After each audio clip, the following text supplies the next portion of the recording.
Praise the Lord. ദൈവനാമത്തിന് മഹത്വമുണ്ടാകട്ടെ. ലൂക്കോസ് 10:30 മുതൽ 35 വരെയുള്ള വാക്യങ്ങൾ വായിച്ചു കഴിഞ്ഞാൽ, യേശു ഒരു ന്യായശാസ്ത്രിയോട്, ഗുരു, ഞാൻ നിത്യജീവൻ അവകാശിയായി തീരുവാൻ എന്ത് ചെയ്യണമെന്ന് ചോദിച്ചതിന് ഉത്തരമായി പറയുന്ന ഒരു ഉദാഹരണമാണ് കാണാൻ കഴിയുന്നത്.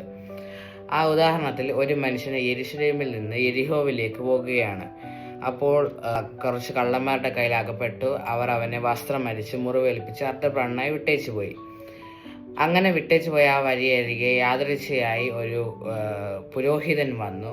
ആ പുരോഹിതൻ്റെ ജോലിയാണ് ശുശ്രൂഷിക്കുക എന്നുള്ളത്. എന്നാൽ ആ പുരോഹിതൻ ഒരു കരുണയും കാണിക്കാതെ, ഒരു സഹായവും ചെയ്യാതെ കടന്നുപോയി.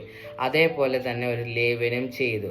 എന്നാൽ ഒരു ശമര്യക്കാരൻ വന്നപ്പോൾ എണ്ണയും വീഞ്ഞും പകർന്ന് അവൻ്റെ മുറിവുകളെ കെട്ടി അവനോട് കരുണ കാണിച്ച് അവനെ സഹായിച്ചവനെ വാഹനത്തിൽ കയറ്റി ഒരു വലിയ അമ്പലത്തിൽ കൊണ്ടുപോയി ആക്കി ആ വലിയ അമ്പലക്കാരനെ ഏൽപ്പിച്ചു. സാധാരണ നമ്മൾ ഇതിൽ കേട്ടിട്ടുള്ളത് ആ നല്ല ശമര്യക്കാരൻ്റെ ആ ഗുണങ്ങളും ആ ഒരു കരുണ കാണിച്ചതും സഹായിച്ചതുമൊക്കെയാണ്. എന്നാൽ എനിക്ക് നിങ്ങളോട് പറയാനുള്ളത് ആ വലിയമ്പലക്കാരൻ്റെ കുറച്ച് സ്വഭാവങ്ങളാണ്. ആ വലിയമ്പലക്കാരന് ആ ഒരു മനുഷ്യനെ, അതൊരു സ്ട്രേഞ്ചറാണ്, അറിയത്തില്ല. അപ്പോൾ ശമര്യക്കാരനെ വിശ്വസിച്ച് ആ മനുഷ്യനെ കെയർ ചെയ്യാൻ വേണ്ടിയുള്ള റെസ്പോൺസിബിലിറ്റിയൊക്കെ ഏറ്റെടുത്തു. ഈ ആക്ഷൻസൊക്കെ മറ്റുള്ളവർ കാണുന്നില്ലെങ്കിൽ ആ ആൾ അത് വിശ്വസ്തയോടെ ചെയ്തു.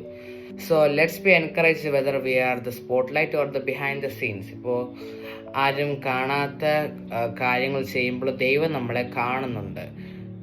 ആരും കാണാത്ത കാര്യങ്ങളെന്ന് പറയുമ്പോൾ നമ്മൾ ഒരാൾക്ക് വേണ്ടി, ഒരാൾ സ്ട്രഗിൾ ചെയ്യുന്ന ഒരാൾക്ക് വേണ്ടി വിശ്വസ്തയോടെ പ്രാർത്ഥിക്കുക, ആത്മാർത്ഥതയോടെ പ്രാർത്ഥിക്കുക, ചർച്ചിൽ എന്തെങ്കിലും കാര്യം ചെയ്യുക. ആരും കാണാത്തൊരു കാര്യമായിരിക്കും, അതൊക്കെ ചെയ്യുക. ഇതൊക്കെ നമ്മൾ ചെയ്യുമ്പോഴും ദൈവം നമ്മളെ കാണുന്നുണ്ട്. മറ്റാരും നമ്മളെ കാണുന്നില്ലെങ്കിൽ ദൈവം നമ്മളെ കാണുന്നുണ്ട്. മത്തായി 10:42 പറയുന്നു, ശിഷ്യൻ എന്ന് വെച്ച് ഈ ചെറിയവരിൽ ഒരുത്തിന് ഒരു പാനപാത്രം തണ്ണീർ മാത്രം കുടിപ്പാൻ കൊടുക്കുന്നവന് പ്രതിഫലം കിട്ടാതെ പോകുകയില്ല.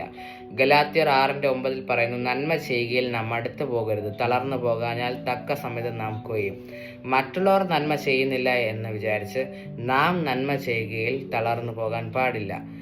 അതുപോലെ തന്നെ ദൈവനാമത്തിൽ ഒരു കോപ്പ വെള്ളം കൊടുത്താൽ പോലും അതിനും പ്രതിഫലം കിട്ടാതെ പോകുകയില്ല എന്ന് തിരുവചനം നമ്മളോട് പറയുന്നു. So keep doing the good things, don't get tired. God will reward at the right time. God bless U.